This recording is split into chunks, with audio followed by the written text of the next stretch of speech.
Hello, good morning. So Ed, for today natin para sa araw na to, no, merong good and bad karma, no. So alam ko narinig mo na to, no, pero basta mag-ingat ka, baka kasi ang bumalik sa iyo ay bad karma dahil dun sa mga hindi mo patas o hindi tamang ginagawa mo sa ibang tao, no. So lagi mong tandaan na anumang ginagawa mo mabuti, may sukli din naman yan na mabuti, no.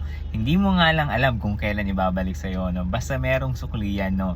Ang hindi lang natin alam kailan ibabalik, no. Ganun din naman kapag may ginawa kang masama, sigurado ako meron din namang sukling hindi maganda or masama yan sa'yo. Kaya hanggat maaari, no, iwasan sana natin na gumawa tayo ng hindi maganda, especially sa ibang tao, kahit ano pa man, no, dahil may malaki ang chance na bumalik din sa atin yan at alam mo yun, tamaan tayo ng bad karma, which is ayaw din naman natin mangyari sa buhay natin, no. Kaya gusto ko lang sabihin sa'yo, no, na lagi mong tandaan, merong good and bad karma, no.